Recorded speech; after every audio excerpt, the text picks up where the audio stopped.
5년 뒤에나 오라며 영국과 독일이 오만을 떨 때 한국은 단 4개월 만에 괴물을 보냈습니다. 1801 대 121. 압도적인 숫자 앞에 유럽의 자존심은 박살났습니다. 한국은 그저 우리 부품이나 조립하던 하청국일 뿐이다. 어떻게 한국 같은 나라를 믿으라는 거죠? 2년 전 제가 나토 회의실에서 비웃으며 했던 말입니다. 하지만 6개월 뒤 폴란드 항구를 가득 채운 한국산 철갑의 행렬을 보며 제 경력은 무너졌습니다. 유럽이 무기가 없다며 문을 걸어 잠글 때 지구 반대편에서 날아온 전차가 동유럽의 구원자가 된 겁니다. 70년 유럽 방산 독점을 박살내고 전 세계가 경악하는 이 괴물의 정체는 무엇일까요? 그 충격적인 전말을 지금 공개합니다. 시작하기 전 구독과 좋아요, 그리고 댓글로 대한민국 파이팅을 외쳐주세요. 안녕하세요. 저는 전 독일 연방군 전략 고문이자 나토 방산협력관이었던 알렉산더 폰 베르너입니다. 솔직히 고백합니다. 저도 한국을 우습게 봤습니다. 그리고 그 오만의 대가는 처참했습니다. 저는 30년간 독일 연방군 제복을 입었고 은퇴 후에는 나토 본부에서 유럽 방산 전략을 설계했습니다.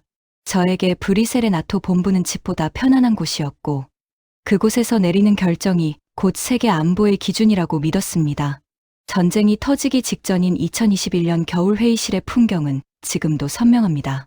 따뜻한 히터 바람이 부는 아늑한 방 안에서 우리는 커피를 마시며 여유를 부리고 있었습니다.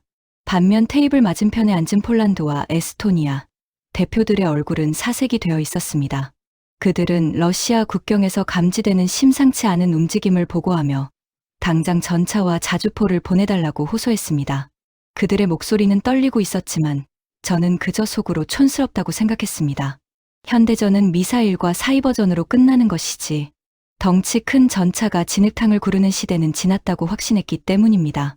독일과 프랑스 그리고 영국의 대표들은 서로 눈짓을 교환하며 옅은 미소를 지었습니다. 우리는 그들을 달래듯 말했습니다. 진정하십시오. 유럽의 안보는 우리가 쥐고 있습니다. 독일의 레오파르트 전차와 영국의 챌린저 전차가 있는 한 러시아는 감히 넘볼 수 없습니다. 우리가 공급 계획을 다시 짜서 5년 안에 최신형으로 교체해드리겠습니다. 5년이라는 말에 폴란드 대표가 책상을 치며 일어났습니다. 5년이라니요. 당장 내일이라도 국경이 뚫릴 수 있습니다. 우리는 지금 당장 쓸 수 있는 무기가 필요합니다. 그러면서 그가 조심스럽게 꺼낸 단어가 바로 한국이었습니다. 최근 한국의 방산 능력이 놀랍다고 들었습니다. 가격도 합리적이고 무엇보다 납기가 빠르다고 합니다. 나토 표준 호환성도 문제가 없다는데 한국 업체들과 접촉해보는 건 어떻겠습니까? 그 순간 회의실에는 정적이 흘렀고 고지어 곳곳에서 피식거리는 비웃음이 터져 나왔습니다. 저 역시 참을 수 없는 모욕감을 느꼈습니다. 고작 아시아의 작은 나라를 유럽의 대안으로 언급하다니요. 저는 의자 깊숙이 몸을 기대며 차갑게 대꾸했습니다. 장관님 진정하시죠. 한국이라니 농담이 지나치십니다. 그 나라는 그저 냉전 시대의 유물 같은 무기를 대량으로 찍어내는 하청 공장일 뿐입니다.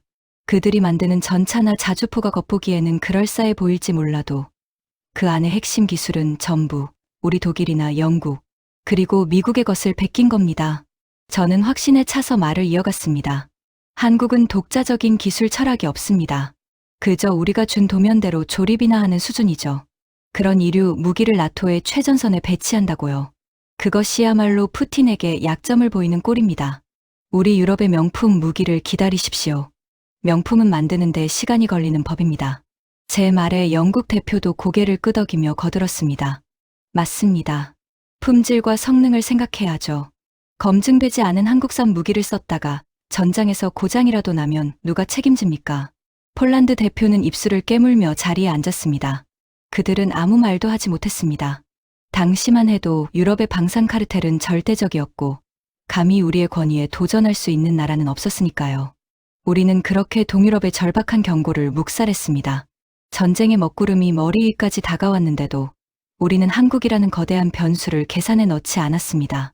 그저 한국은 우리가 부품을 팔아먹는 시장이자 우리가 시키는 대로 움직이는 하청 국가라는 고정관념에 사로잡혀 있었습니다. 그 오만한 확신이 얼마나 멍청한 것이었는지 떼닫는 데는 그리 오랜 시간이 걸리지 않았습니다.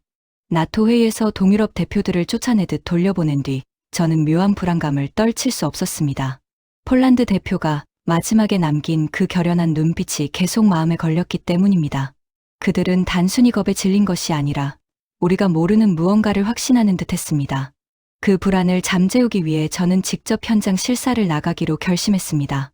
우리 유럽의 방산기지가 얼마나 건재한지 눈으로 직접 확인하고 그 압도적인 현황을 데이터로 정리해 동유럽 국가들의 코를 납작하게 눌러줄 생각이었습니다. 첫 번째 목적지는 영국이었습니다. 영국은 전차라는 무기를 세계 최초로 발명한 나라 아닙니까? 그 자부심과 기술력은 의심할 여지가 없다고 믿었습니다. 런던의 국방부 관계자와 함께 잉글랜드 북부에 위치한 거대한 전차 공장을 방문했을 때 저는 웅장한 기계 소리와 용접 불꽃이 튀는 활기찬 현장을 기대했습니다. 하지만 공장 정문을 통과하는 순간 제 기대는 산산조각 났습니다. 거대한 공장 내부는 마치 도서관처럼 고요했습니다.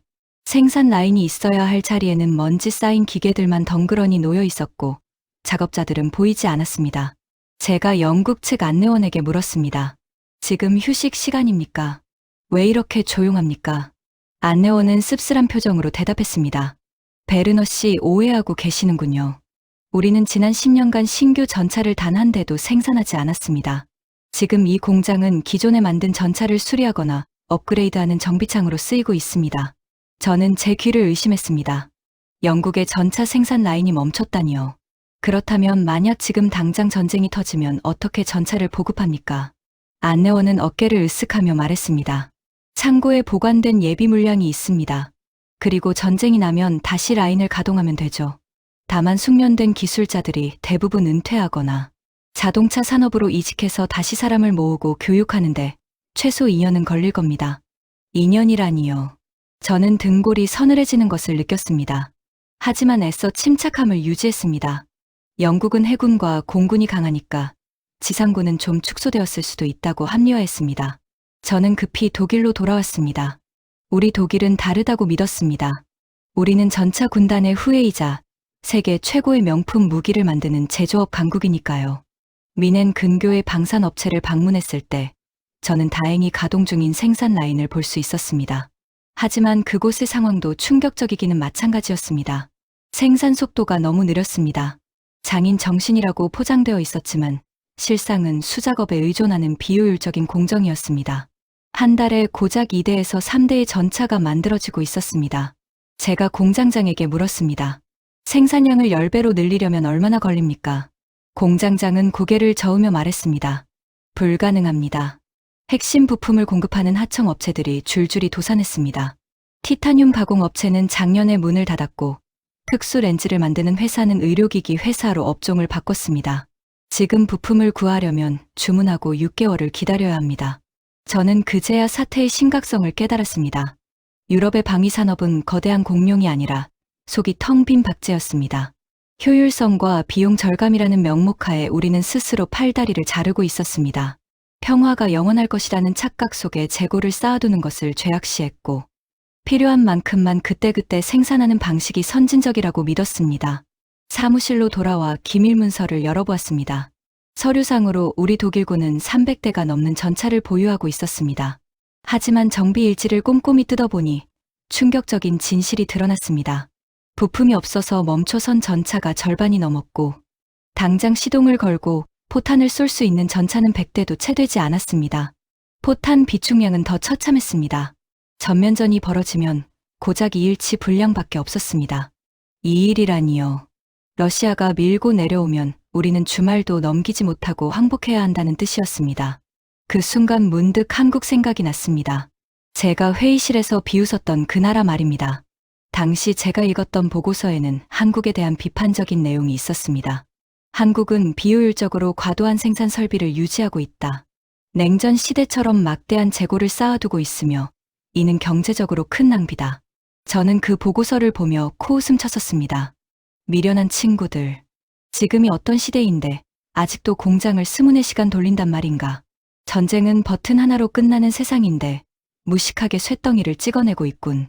하지만 텅 비어버린 영국의 공장과 부품이 없어 멈춰버린 독일의 전차를 보고 나니 그 미련함이 다르게 보이기 시작했습니다. 한국은 왜 그 막대한 비용을 감수하면서까지 생산 라인을 유지하고 있었을까요? 그들은 알고 있었던 겁니다. 평화는 서류 조각이 아니라 압도적인 생산 능력과 즉시 사용할 수 있는 무기에서 나온다는 사실을 말입니다. 그들은 휴전 국가로서 전쟁의 공포를 잊지 않았고, 우리는 70년 동안의 평화에 취해 전쟁이라는 단어 자체를 잊고 있었던 것입니다. 한국의 창원공단에서는 매일 수십 대의 전차가 쏟아져 나오고 있다는 첩보를 들었을 때 저는 그것을 과잉 생산이라고 조롱했지만 사실 그것은 생존을 위한 처절한 준비였습니다. 하지만 저는 이 불편한 진실을 덮기로 했습니다. 당장 이 사실이 알려지면 유럽 안보에 대한 불신이 걷잡을 수 없이 커질 테니까요. 그리고 무엇보다 저 자신의 과오를 인정하기 싫었습니다. 저는 보고서를 조작했습니다. 유럽의 방산 생산 능력은 견고하며 유사시 즉각적인 증산이 가능하다. 영국과 독일의 기술력은 여전히 세계 최고 수준이다. 이 거짓 보고서가 나토 사령부 책상 위에 올라갔습니다. 동유럽 국가들은 이 보고서를 믿고 우리에게 목숨을 맡겼습니다. 그것이 비극의 서막이었습니다. 제가 쓴 거짓말 때문에 수많은 사람들이 피를 흘리게 될 줄은 정말 몰랐습니다. 겨울이 깊어가고 러시아 국경의 긴장감이 최고조에 달했을 때도 저는 방송에 나가 떠들었습니다. 러시아는 절대 전쟁을 일으키지 못합니다. 유럽의 경제 제재와 우리의 군사력이 두렵기 때문입니다. 한국산 무기를 도입하려는 폴란드의 움직임은 성급한 예산 낭비일 뿐입니다. 제 말이 방송 전파를 타고 전 유럽에 퍼질 때 러시아의 탱크들은 시동을 걸고 있었습니다. 그리고 제 책상 위에는 한국산 무기의 가동률이 98%에 달한다는 보고서가 놓여 있었지만 저는 그것을 쓰레기통에 처박았습니다. 2022년 2월 24일 새벽 4시 침대 머리맡에서 울리는 날카로운 전화벨 소리가 제 인생을 송두리째 바꿔놓았습니다. 수화기 너머로 들려오는 당직 장교의 목소리는 공포에 질려 떨리고 있었습니다. 고문님, 러시아가 국경을 넘었습니다. 전면전입니다. 저는 잠결에도 그 말을 이해할 수 없었습니다. 훈련이겠지. 푸틴이 협상력을 높이려고 무력 시위를 하는 거겠지. 그렇게 스스로를 속이며 텔레비전을 켰습니다. 하지만 화면을 가득 채운 것은 제가 평생 부정해왔던 현실이었습니다. 키이우를 향해 진격하는 러시아의 기갑 부대와 밤하늘을 붉게 물들이는 미사일의 섬광. 그것은 영화가 아니었습니다. 진짜 전쟁이었습니다. 허둥지둥 옷을 챙겨 입고 베를린의 상황실로 달려갔습니다. 새벽에 찬 공기가 폐부를 찔렀지만 등에서는 식은땀이 줄줄 흘렀습니다. 상황실에 도착하자 독일 국방부의 고위 장성들과 나토 관계자들이 넋이 나간 표정으로 대형 스크린만 바라보고 있었습니다. 불과 며칠 전까지만 해도 전쟁은 절대 일어나지 않는다고 호언장담했던 사람들이었습니다. 그들의 얼굴에는 당혹감과 두려움, 그리고 책임 회피의 비겁함이 뒤섞여 있었습니다. 전황은 끔찍했습니다. 우크라이나군은 필사적으로 저항했지만 압도적인 물량 차이에 밀리고 있었습니다. 젤렌스키 대통령은 서방 세계에 무기 지원을 호소했습니다. 탄약이 필요하다. 전차가 필요하다. 우리를 도와달라. 그제야 우리는 발등에 불이 떨어진 것을 깨달았습니다. 독일 장관이 다급하게 물었습니다. 우리 창고에 당장 보낼 수 있는 게 얼마나 있나. 병참 담당 장교가 떨리는 손으로 태블릿을 조작하더니 절망적인 보고를 올렸습니다. 장관님, 155mm 포탄 재고가 심각합니다. 현재 비축량으로는 우크라이나군이 2일 동안 쏠 분량도 안 됩니다. 대전차 미사일은 훈련용 재고를 빼면 거의 없습니다. 장관의 얼굴이 흑빛으로 변했습니다. 옆에 있던 제가 물었습니다. 전차는 레오파르트 2는 몇 대나 보낼 수 있나? 장교는 고개를 푹 숙이며 대답했습니다. 당장 가동 가능한 건 12대뿐입니다. 나머지는 정비 대기 중이거나 부품이 없어서 움직일 수 없습니다. 상황실에 무거운 침묵이 내려앉았습니다. 세계 최강이라 자부했던 독일 연방군의 실체가 고작 전차 12대라니요. 얼굴이 화끈거려 견딜 수가 없었습니다. 우리는 서둘러 동맹국들에게 전화를 돌렸습니다. 프랑스도 이탈리아도 상황은 마찬가지였습니다. 다들 자기네 나라 지키기도 벅차다며 난색을 보였습니다. 그때 영국에서 연락이 왔습니다. 영국 국방부 관계자는 비장한 목소리로 말했습니다. 우리가 엘로우 대전차 미사일 수천 발을 보내겠다. 수송기가 곧 이륙한다. 그나마 영국이 체면 치레를 해준 셈이었습니다. 하지만 저는 알고 있었습니다. 대전차 미사일은 방어용일 뿐 전세를 뒤집을 수는 없다는 것을요. 우크라이나 평원을 달리는 러시아 전차들을 막아내려면 결국 우리도 전차와 자주포를 보내야 했습니다. 하지만 영국조차 챌린저 전차를 보낼 여력은 없었습니다. 제가 지난달 방문했던 그 멈춰선 공장이 떠올랐습니다. 생산 라인이 멈춘 지 10년이 넘은 나라에서 무슨 수로 전차를 보내겠습니까? 시간이 지날수록 상황은 악화되었습니다. 우크라이나 전쟁의 양상은 우리가 예상했던 최첨단 하이테크 전쟁이 아니었습니다. 하루에 포탄 수만 발을 쏟아붓고 전차 수백 대가 엉겨붙어 싸우는 처절한 소모전이었습니다. 그것은 우리가 낡은 방식이라며 폐기했던 재래식 전쟁의 귀환이었습니다. 우리의 오판이 뼈저리게 느껴졌습니다. 우리는 스마트 폭탄 몇 발과 드론 몇 대면 전쟁을 끝낼 수 있다고 믿었습니다. 그래서 포탄 공장을 줄이고 전차 생산 라인을 폐쇄했습니다. 하지만 현실의 전쟁은 물량전이었습니다. 포탄 한 발이 아쉬운 상황에서 우리의 스마트한 무기들은 너무 비싸고 너무 적었습니다. 동유럽 국가들의 공포는 극에 달했습니다. 폴란드 국방장관이 화상회의에서 고함을 질렀습니다. 독일은 도대체 뭘 하고 있는가? 약속했던 무기는 언제 오는가? 러시아가 우크라이나를 삼키면 다음은 우리 차례다. 우리 국경까지 불과 몇백 킬로미터다. 저는 아무 말도 할 수 없었습니다. 5년 뒤에 주겠다고 했던 그 약속이 얼마나 허망한 것이었는지 이제야 뼈저리게 느꼈습니다. 당장 내일 죽게 생겼는데 5년 뒤의 명품 무기가 무슨 소용이겠습니까? 그 혼란스러운 와중에 문득 2년 전 회의실에서 제가 조롱했던 한국이 다시 떠올랐습니다. 당시 저는 한국을 향해 시대착오적이라고 비웃었습니다. 아직도 냉전 시대처럼 포탄을 쌓아두고 전차를 찍어내는 미련한 나라라고요. 하지만 지금 이 순간 그 미련함이 얼마나 부러운지 몰랐습니다. 만약 우리에게 한국만 한 생산 능력이 있었다면, 만약 우리 창고에 한국처럼 수백만 발의 포탄이 쌓여 있었다면, 그랬다면 이렇게 무력하게 손을 떨고 있지는 않았을 것입니다. 우크라이나 전장에서 소모되는 포탄의 양은 우리의 상상을 초월했습니다. 우리가 1년 동안 만들 포탄을 그들은 단 일주일 만에 다 써버렸습니다. 유럽의 모든 공장을 24시간 돌려도 그 수요를 감당할 수 없었습니다. 화약이 부족했고 강철이 부족했고 무엇보다 숙련된 기술자가 없었습니다. 우리는 돈이 없어서 못 만드는 게 아니었습니다. 시스템 자체가 붕괴되어 있었습니다. 평화라는 달콤한 마약에 취해 스스로 이빨과 발톱을 뽑아버린 늙은 사자. 그것이 바로 우리 유럽의 모습이었습니다. 회의실 구석에서 한 젊은 분석관이 조심스럽게 보고서를 내밀었습니다. 고문님, 한국의 동향이 심상치 않습니다. 폴란드 정부가 비밀리에 한국 측과 접촉하고 있다는 정보입니다. 저는 신경질적으로 반응했습니다. 지금 그게 중요한가? 한국이 뭘 할 수 있는데 기껏해야 소총이나 탄약 좀 지원하겠지. 그 먼 나라에서 무거운 전차를 어떻게 가져온단 말인가? 그리고 가져온다 한들 우리 독일제에 비하면 장난감 수준일 텐데. 저는 여전히 인정하고 싶지 않았습니다. 우리의 실패를 인정하는 순간 제 30년 군 생활이 부정당하는 것 같았으니까요. 한국은 우리보다 아래여야 했습니다. 우리가 위기에 처했다고 해서 감히 한국 따위가 대안이 될 수는 없다고 믿고 싶었습니다.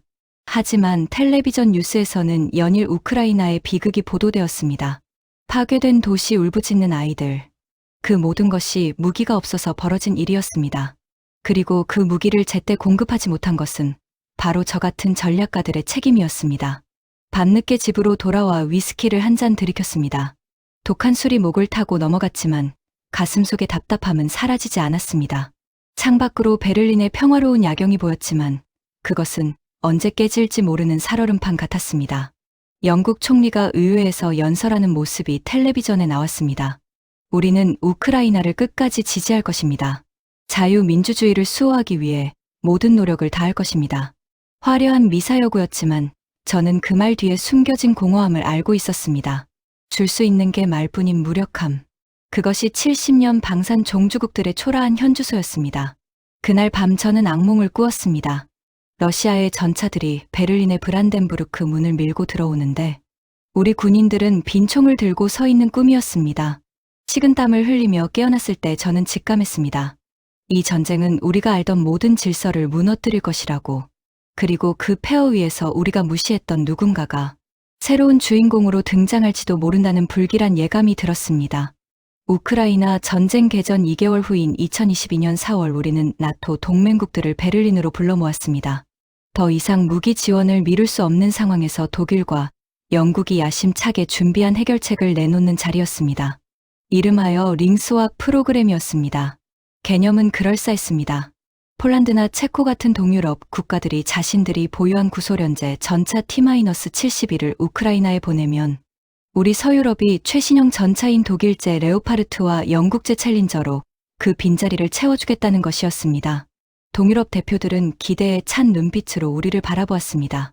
그들은 당장이라도 수백 대의 최신 전차를 받을 수 있을 거라 믿었겠죠. 하지만 제가 브리핑을 시작하고 구체적인 숫자를 공개하자 회의실 공기는 순식간에 얼어붙었습니다. 우선 폴란드가 보유한 전차 300대를 우크라이나로 보내십시오. 그러면 우리 독일이 최신형 레오파르트 전차 20대를 지원하겠습니다. 폴란드 대표가 귀를 의심하며 되물었습니다. 20대라니요. 한 달에 20대씩 준다는 말씀입니까? 저는 헛기침을 하며 시선을 피했습니다. 아니요.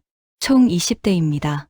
첫 인도는 내년부터 시작될 것이고 1년에 3대씩 순차적으로 보내드리겠습니다. 쾅 하는 소리와 함께 폴란드 국방장관이 주먹으로 테이블을 내리쳤습니다. 300대를 내주고 20대를 받으라는 것도 기가 막힌데 그걸 5년에 걸쳐서 나눠준다고요. 지금 러시아군이 코앞에 있는데 우리 보고 맨손으로 나라를 지키라는 겁니까? 저는 뻔뻔하게 대답했습니다. 어쩔 수 없습니다.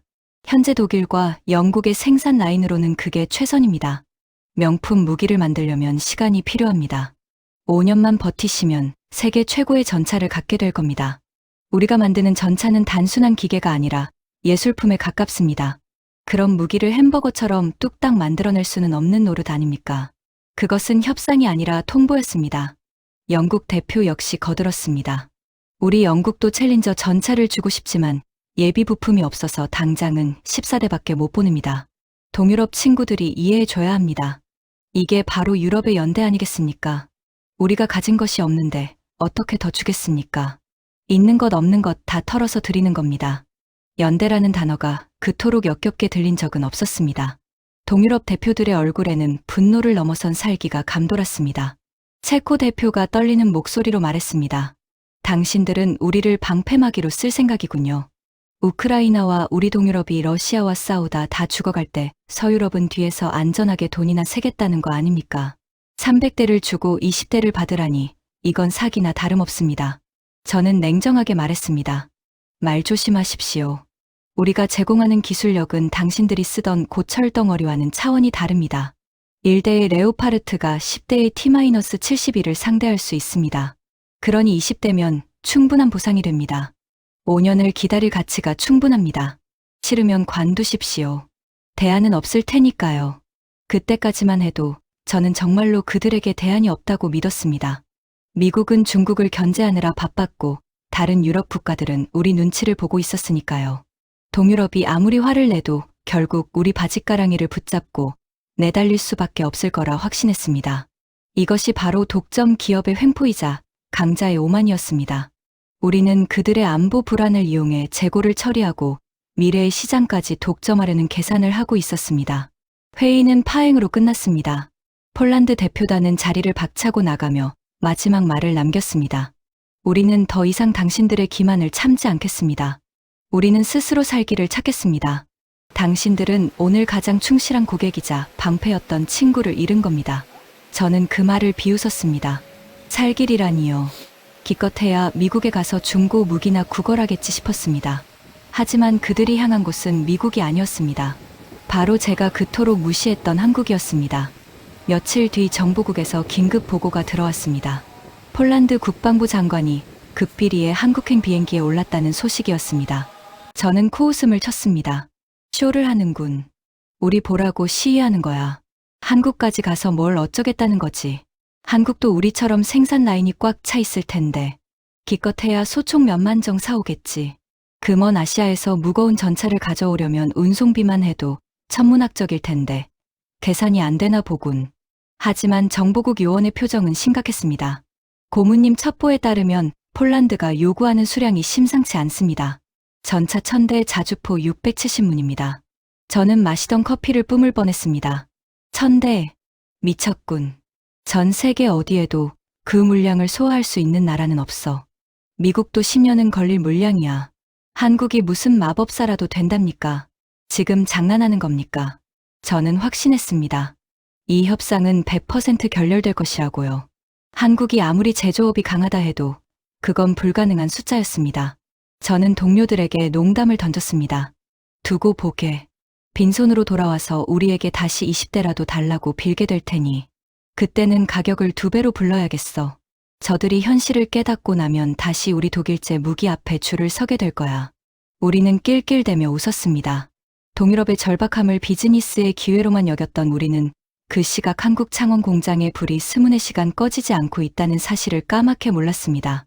전쟁의 판도를 바꿀 진짜 괴물이 그곳에서 깨어나고 있다는 것을 우리는 상상조차 하지 못했습니다. 우리가 5년을 말할 때 한국은 5개월을 준비하고 있었다는 사실을 알았더라면 그렇게 웃지는 못했을 것입니다. 폴란드 대표단이 베를린을 떠나 서울로 향했다는 소식을 들었을 때만 해도 우리는 여유가 넘쳤습니다. 저녁 식사 자리에서 독일과 영국의 동료들은 와인잔을 부딪히며 농담을 주고받았습니다. 그들이 빈손으로 돌아오면 위약금을 물려야지. 우리를 기다리게 한 대가는 비쌀 거야. 아시아 관광이나 실컷 하고 오라지. 우리는 한국이 폴란드의 요구를 절대 맞출 수 없다고 확신했습니다. 전차 1000대와 자주포 670문이라니요. 그것은 유럽 전체가 달려들어도 10년은 걸릴 엄청난 물량이었습니다. 한국 같은 작은 나라가 그 정도 생산 능력을 갖췄을 리 만무했습니다. 그저 폴란드가 우리를 압박하기 위해 벌이는 유치한 쇼라고 생각했죠. 하지만 정확히 일주일 뒤 제 책상 위에 올라온 정보 보고서는 그야말로 충격 그 자체였습니다. 저는 보고서를 읽다가 자리에서 벌떡 일어났습니다. 이게 무슨 소리야. 오타 아니야. 0이 하나 빠진 거 아닌가. 보고서에는 믿을 수 없는 숫자가 적혀 있었습니다. 폴란드와 한국이 체결한 1차 이행 계약의 내용이었습니다. 전차 180대 자주포 48문 즉시 인도.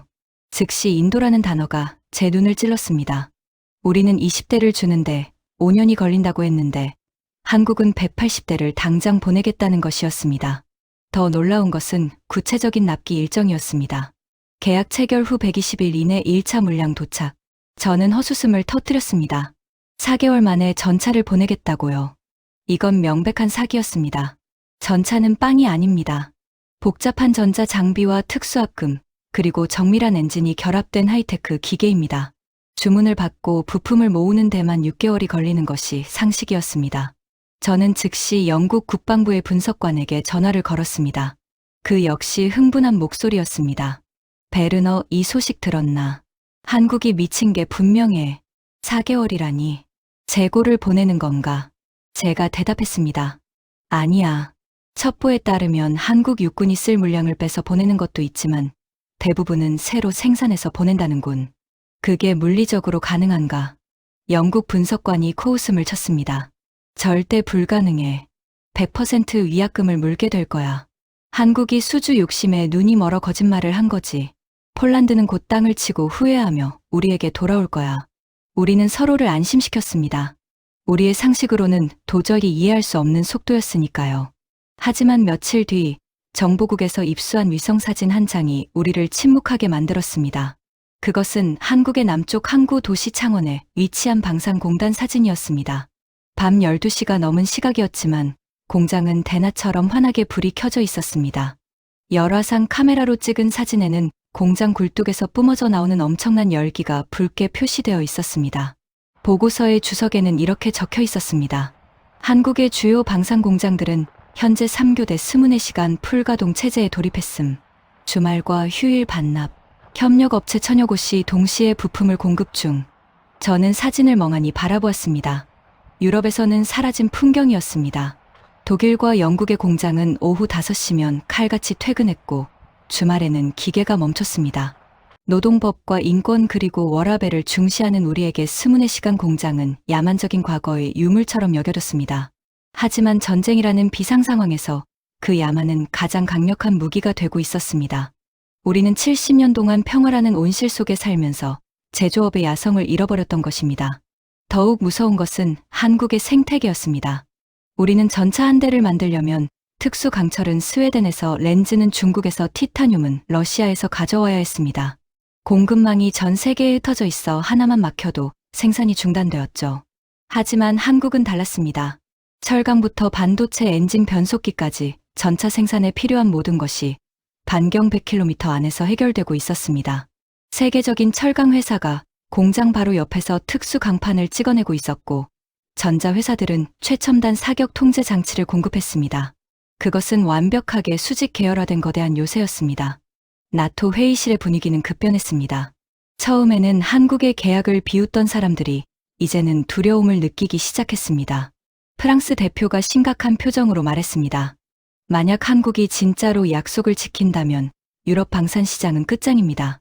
동유럽 국가들이 전부 한국 무기로 갈아탈 겁니다. 독일 장관이 책상을 내리치며 소리쳤습니다. 그걸 막아야 해. 폴란드에게 경고해. 나토 표준 호환성을 문제 삼아서라도 계약을 파기하게 만들어. 한국 무기는 유럽 시스템과 맞지 않는다고 선동하란 말이야. 우리는 비열한 짓인 줄 알면서도 언론 플레이를 시작했습니다. 유럽의 주요 언론을 통해 한국산 무기의 품질 의혹을 제기했습니다. 너무 빨리 만들면 불량이 나올 수밖에 없다. 한국제 무기는 유럽의 혹한을 견디지 못할 것이다. 검증되지 않은 무기는 병사들을 위험에 빠뜨린다. 하지만 폴란드 국방장관의 반응은 차가웠습니다. 그는 기자회견에서 우리의 비방을 정면으로 반박했습니다. 우리가 한국을 선택한 이유는 단 하나입니다. 우리가 필요할 때 그들은 있었고 당신들은 없었기 때문입니다. 전쟁터에서 가장 나쁜 무기는 5년 뒤에 도착하는 명품이고 가장 좋은 무기는 지금 내 손에 있는 둔기입니다. 그 말은 제 가슴을 후벼 팠습니다. 우크라이나 전쟁이 터지고 매일 수백 명의 군인이 죽어나가는 상황에서 5년을 기다리라는 우리의 제안이 얼마나 오만하고 현실성 없는 것이었는지 뼈아프게 다가왔습니다. 시간은 속절없이 흘러갔습니다. 계약 체결 후 1달, 2달, 3달. 우리는 초조한 마음으로 달력을 지켜보았습니다. 내심 한국이 실패하기를 바랐습니다. 부품 수급에 차질이 생겼다거나 공장에서 파업이 일어났다는 뉴스가 뜨기를 기다렸습니다. 그래야 우리의 체면이 서고 유럽 방산의 자존심을 지킬 수 있었으니까요. 하지만 들려오는 소식은 절망적이었습니다. 창원 공장에서는 이미 완성된 전차들이 시운전을 마쳤다는 첩보가 들어왔습니다. 항구에는 거대한 수송선이 입항했다는 보고도 있었습니다. 저는 애써 부정했습니다. 보여주기식일 거야. 기껏해야 10대 정도 보냈겠지. 나머지 물량은 펑크 낼 게 분명해. 120일 만에 그 많은 물량을 만드는 건 물리 법칙을 거스르는 일이야. 저는 영국 동료에게 말했습니다. 걱정 마. 배가 오다가 태풍이라도 만나겠지. 아니면 수에즈 운하에서 막히거나. 우리는 그렇게 저주에 가까운 말을 퍼부으며 현실을 외면하려 했습니다. 하지만 우리의 바람과 달리 한국발 수송선은 순풍을 타고 유럽을 향해 다가오고 있었습니다. 그 배에는 우리의 상식을 파괴하고 유럽의 오만을 심판할 검은 괴물들이 가득 실려 있었습니다. 그때까지만 해도 저는 몰랐습니다. 그 괴물들이 항구에 내려지는 순간 제가 평생 믿어왔던 유럽 중심의 세계관이 얼마나 처참하게 무너져 내릴지를 말입니다. 2022년 12월 6일. 저는 그날의 날짜를 죽을 때까지 잊지 못할 것입니다. 그날은 유럽 방산의 자존심이 사망 선고를 받은 날이자 제가 평생 믿어왔던 서구, 중심의 세계관이 산산조각난 날이기 때문입니다. 베를린의 사무실에는 무거운 침묵만이 감돌고 있었습니다. 저와 동료들은 대형 모니터 앞에 모여 앉아 폴란드 그디니아 항구의 생중계 화면을 지켜보고 있었습니다. 화면 속 항구는 짙은 안개와 비바람이 몰아치고 있었고 폴란드 대통령과 국방장관이 우비를 입은 채 바다를 응시하고 있었습니다. 제 옆에 앉은 영국 국방부 파견관이 초조한 듯 다리를 떨며 말했습니다. 저 날씨 좀 봐. 배가 저반이나 할 수 있겠어. 그리고 정말 싣고 왔을까? 혹시 빈 껍데기만 가져온 거 아냐? 우리는 마지막까지 현실을 부정하고 싶었습니다. 계약 체결 후 고작 4개월이 지났을 뿐입니다. 상식적으로 전차는커녕 전차에 들어갈 철판을 자르는 데만 해도 그 정도 시간이 걸립니다. 우리는 내심 한국의 수송선이 고장을 일으키거나 싣고 온 전차가 시동이 걸리지 않아 망신을 당하기를 기대했습니다. 그래야 우리가 폴란드에게 했던 5년 뒤에 주겠다는 말이 정당화될 수 있었으니까요. 하지만 잠시 후 안개를 뚫고 거대한 그림자가 나타났습니다. 한국에서 온 대형 수송선이었습니다. 배가 항구에 닿고 육중한 램프가 내려오는 순간 제 심장은 터질 듯이 뛰었습니다. 제발 멈춰라. 제발 움직이지 마라. 저도 모르게 마음속으로 저주를 퍼부었습니다.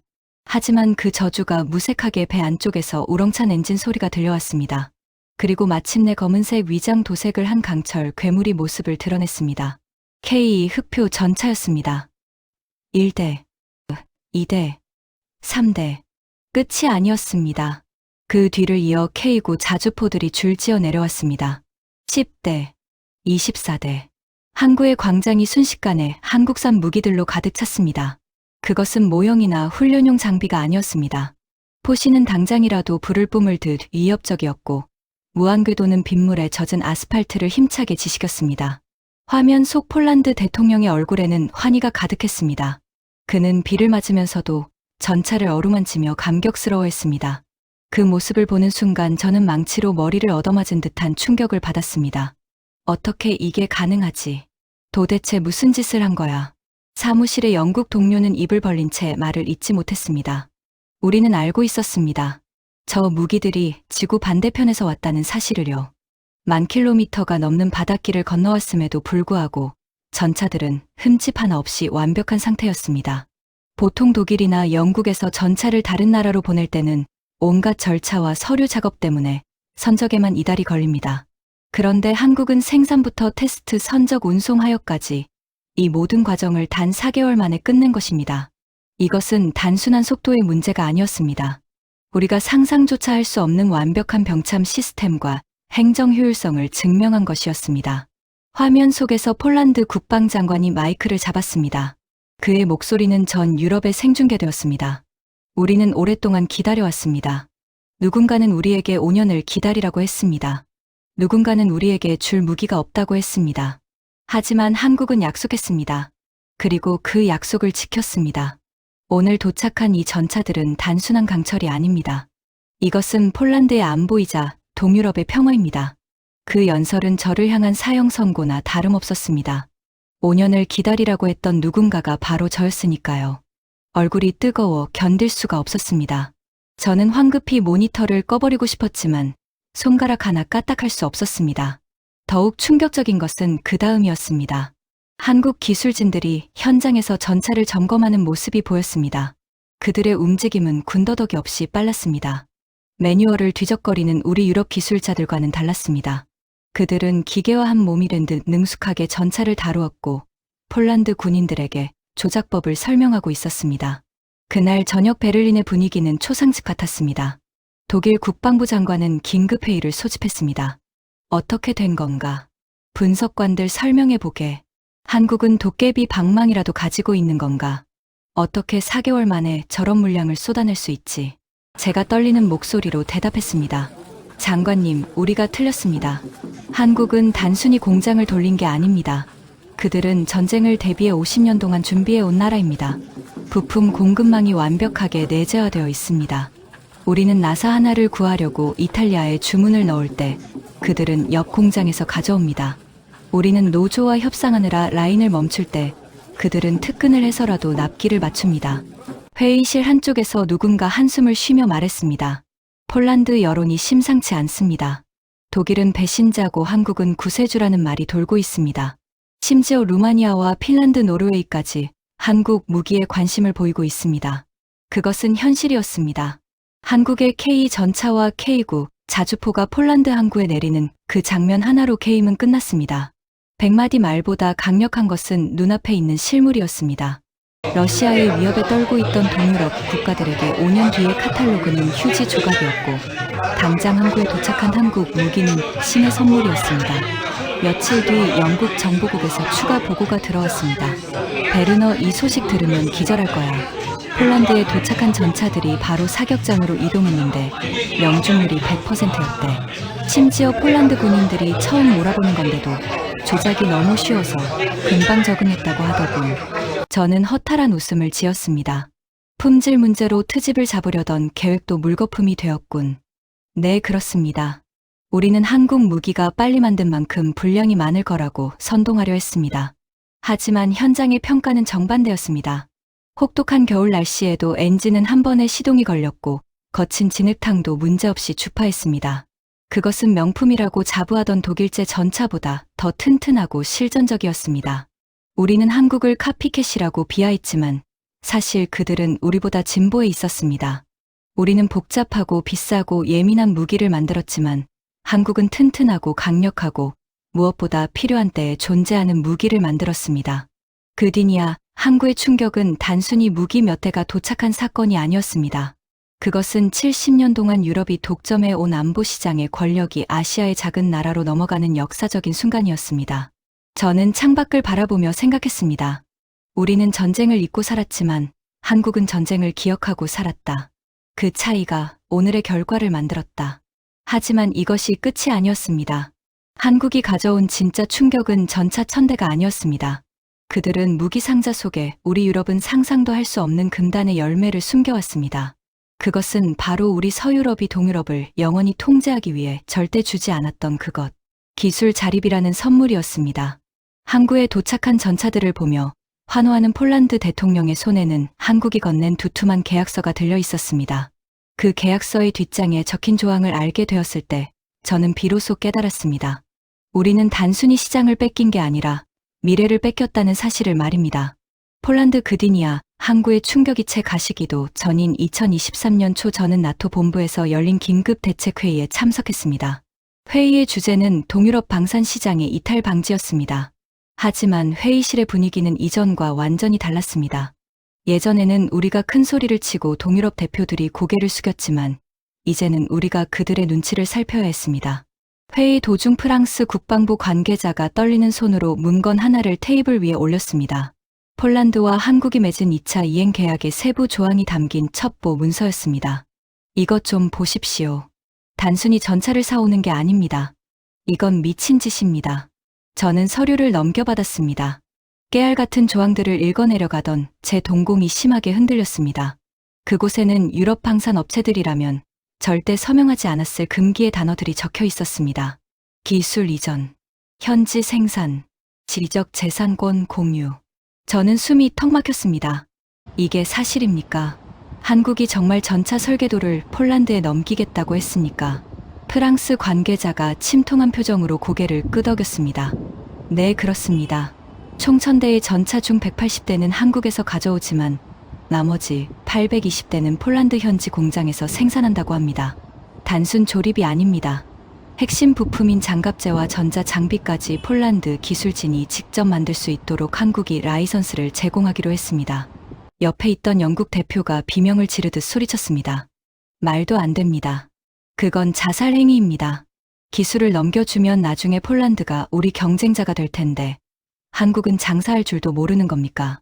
그들은 바보입니까? 우리가 이렇게 흥분한 데는 이유가 있었습니다.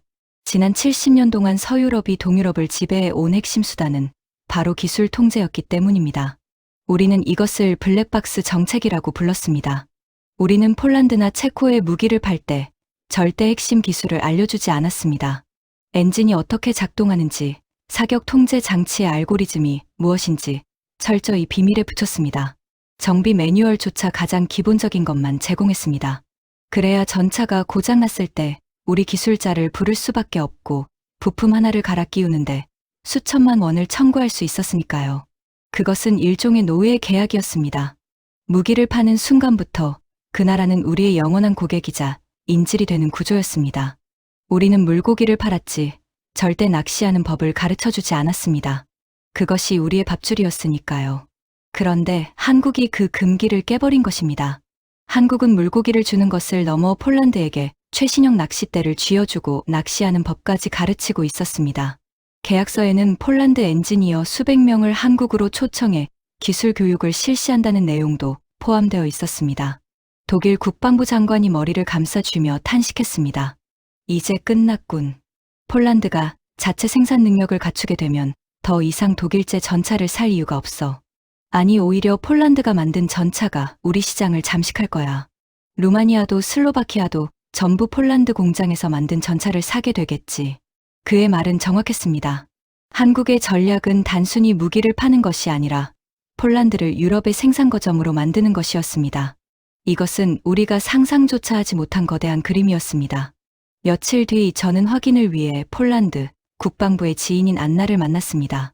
그녀는 바르샤바 근교에 건설 중인 거대한 공장 부지로 저를 안내했습니다. 축구장 수십 개를 합친 크기의 땅을 다지는 불도저들의 소리가 요란했습니다. 안나가 자랑스럽게 말했습니다. 베르너 이 공장이 완공되면 우리는 더 이상 구걸하지 않아도 됩니다. 우리가 쓸 전차는 우리가 만듭니다. 그리고 남는 건 이웃 국가들에 수출할 겁니다. 이것이 바로 우리가 원했던 진정한 자주국방입니다. 저는 씁쓸한 표정으로 물었습니다. 한국이 정말 모든 걸 알려주던가요? 핵심 기술은 숨기지 않던가요? 안나는 미소를 지으며 대답했습니다. 그게 당신들과 한국의 차이점이에요. 당신들은 우리를 통제하려고 했지만 한국은 우리를 파트너로 대우했습니다. 한국 기술진들은 밤을 새워가며 우리 엔지니어들에게 노하우를 전수해주고 있습니다. 그들은 말하더군요. 우리도 40년 전에는 미국의 원조를 받아 성장했다. 이제 우리가 돌려줄 차례라고요.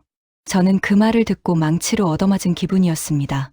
우리는 동유럽을 이류 국가로 취급하며 착취할 생각만 했는데 한국은 그들의 아픈 역사를 공감하고 함께 성장하는 길을 선택한 것입니다. 전쟁이라는 위기 속에서 동유럽이 가장 필요로 했던 것은 단순한 무기가 아니라 스스로를 지킬 수 있다는 자신감이었습니다. 한국은 바로 그 자신감을 선물한 것입니다. 숙소로 돌아와 텔레비전을 켰습니다. 뉴스에서는 영국 정부가 뒤늦게 폴란드에 기술 협력을 제안했다는 소식이 나왔습니다. 우리가 챌린저 전차 기술 일부를 공유하겠습니다. 우리와 다시 협상합시다. 하지만 반응은 싸늘했습니다. 이미 버스는 떠난 뒤였습니다. 폴란드 네티즌들은 댓글로 조롱했습니다. 5년을 기다리라더니 이제 와서 무슨 소리냐. 우리가 급할 때는 쳐다보지도 않더니 한국이랑 손잡으니까 아쉬운가 보지. 너희들의 블랙박스는 이제 필요 없다. 저는 노트북을 열어 보고서를 작성하기 시작했습니다. 하지만 손가락이 움직이지 않았습니다. 무슨 말을 써야 할지 알 수 없었습니다. 유럽 방산의 미래는 없다라고 써야 할까요? 아니면 우리는 탐욕 때문에 모든 것을 잃었다라고 써야 할까요? 그때 전화벨이 울렸습니다. 독일의 한 방산 업체 임원이었습니다. 그는 다급한 목소리로 말했습니다. 베르너, 큰일 났어. 폴란드뿐만이 아니야. 루마니아가 한국제 K9 자주포를 도입하기로 했는데 거기도 현지 생산 조건이 붙었어. 노르웨이도 한국 전차를 테스트하고 있고 심지어 영국 내부에서도 차기 자주포 사업에 한국 모델을 도입해야 한다는 목소리가 나오고 있어. 저는 힘없이 대답했습니다. 알고 있습니다. 이건 막을 수 없는 흐름입니다. 임원이 소리쳤습니다. 무슨 소리야. 어떻게든 막아야지. 우리가 만든 기술 표준이 무너지고 있다고. 이러다가 유럽군 전체가 한국제 무기로 무장하게 생겼어. 나토가 아니라 K2가 되겠어. K2. 나토의 N을 한국의 K로 바꾼 자주 섞인 농담이었습니다. 하지만 그것은 농담이 아니라 현실이 되고 있었습니다. 한국 무기는 이미 나토 표준을 완벽하게 충족하는 것을 넘어 새로운 표준을 만들어가고 있었습니다. 우리는 오만했습니다. 우리가 기술을 독점하면 영원히 시장을 지배할 수 있을 거라 믿었습니다. 하지만 한국은 그 독점을 깨고 기술을 공유함으로써 더 큰 시장을 만들었습니다. 그들은 작은 이익을 포기하는 대신 유럽이라는 거대한 우군을 얻었습니다. 창밖으로 바르샤바의 밤하늘이 보였습니다. 도시 곳곳에는 우크라이나를 지지하는 깃발과 함께 태극기가 걸려 있었습니다. 시민들은 한국을 동방에서 온 친구라고 불렀습니다. 불과 2년 전까지만 해도 존재감 없던 나라가 이제는 유럽의 안보를 책임지는 핵심 파트너가 된 것입니다. 저는 인정해야만 했습니다. 무기보다 무서운 것은 기술 자립의 꿈이었고 한국은 그 꿈을 현실로 만들어 주었습니다. 이제 동유럽의 그 어떤 나라도 서유럽의 눈치를 보지 않을 것입니다. 그들에게는 한국이라는 든든한 뒷배가 생겼으니까요. 제가 평생을 바쳐 설계했던 유럽 주도의 방산 질서는 그렇게 소리 없이 붕괴되었습니다. 총성 한 번 울리지 않고 미사일 한 발 쏘지 않았지만 이것은 완벽한 패배였습니다. 우리는 돈을 쫓았지만 한국은 사람을 얻었고 그 차이가 승패를 갈랐습니다. 이제 마지막 단계만이 남았습니다. 제가 이 모든 진실을 세상에 고백하고 저희 과오를 씻는 일 말입니다. 2024년 1월 런던에서 열린 국제 방산 컨퍼런스. 저는 이 자리에서 기조 연설을 맡았습니다. 3년 전만 해도 저는 이 단상에서 유럽 방산의 우월함과 미래 비전을 설파했었습니다. 하지만 이날 제 원고에는 전혀 다른 내용이 적혀 있었습니다. 객석에는 독일, 프랑스, 영국, 그리고 미국의 네로라 하는 군사 전문가들이 앉아 있었고 그들 사이로 한국 대표단의 모습도 보였습니다. 저는 떨리는 손으로 마이크를 잡았습니다. 장내는 쥐 죽은 듯 조용했습니다. 신사숙녀 여러분, 오늘 저는 우리의 실패를 이야기하려 합니다.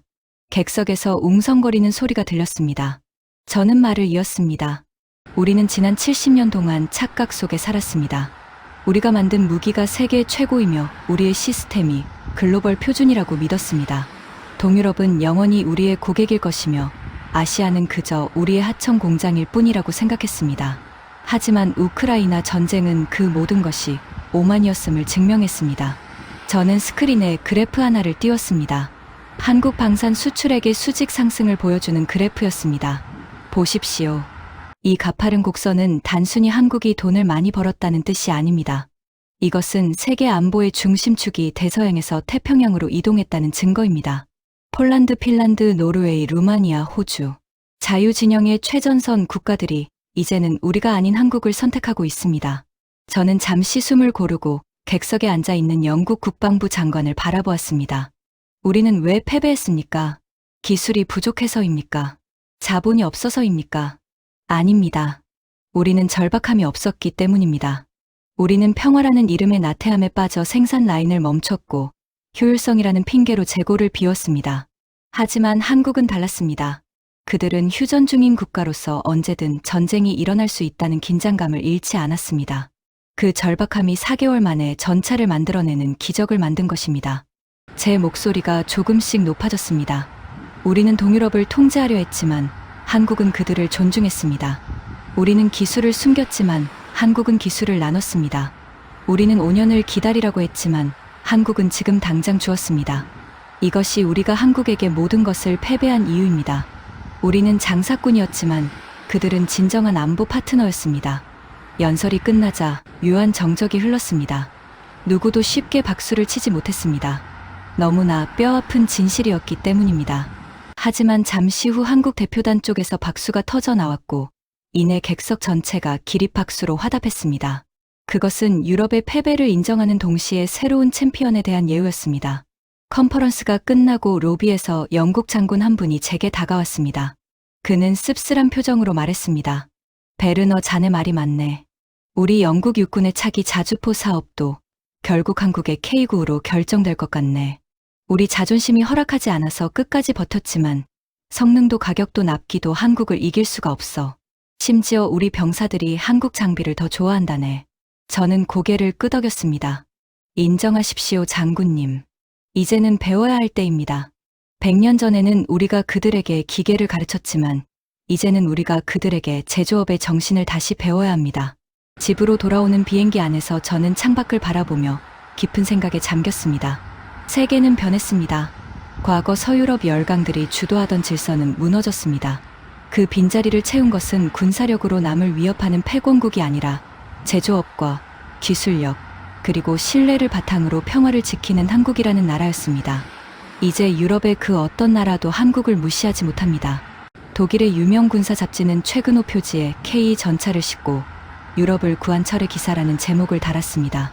프랑스의 방송국은 한국의 방산공장을 다큐멘터리로 제작하며 21세기의 기적이라고 칭송했습니다. 저 알렉산더 폰 베르너는 오늘부로 전략 고문직에서 은퇴합니다. 제가 설계했던 전략은 낡았고 새로운 시대에는 새로운 전략이 필요하기 때문입니다. 그리고 그 새로운 전략의 교과서는 베를린이나 런던이 아닌 서울에 있다고 생각합니다. 마지막으로 이 영상을 보고 계신 한국의 시청자 여러분께 한 말씀 드리고 싶습니다. 여러분은 자부심을 가지셔도 좋습니다. 여러분이 흘린 피와 땀 그리고 잠들지 않고 공장을 돌렸던 그 노력이 지구 반대편의 수많은 생명을 구했습니다. 폴란드의 어린아이들이 오늘 밤 편안하게 잠들 수 있는 것은 한국이 보낸 전차가 국경을 지키고 있기 때문입니다. 당신들은 단순히 무기를 판 것이 아닙니다. 당신들은 2차 세계대전 이후 가장 큰 안보 위기에 처한 유럽에게 평화를 선물했습니다. 우리 유럽은 그 빚을 영원히 잊지 않을 것입니다. 저의 긴 고백을 들어주셔서 감사합니다. 비록 저는 패배한 전략가로 남겠지만 진실을 밝힐 수 있어 마음은 가볍습니다. 대한민국이 앞으로도 전 세계의 평화를 지키는 든든한 방패가 되어주기를 진심으로 기원합니다. 이 이야기가 유익하셨다면 구독과 좋아요 부탁드립니다. 대한민국이 더 넓은 세상으로 나아갈 수 있도록 응원의 댓글도 남겨주세요. 지금까지 감동 라떼였습니다. 감사합니다.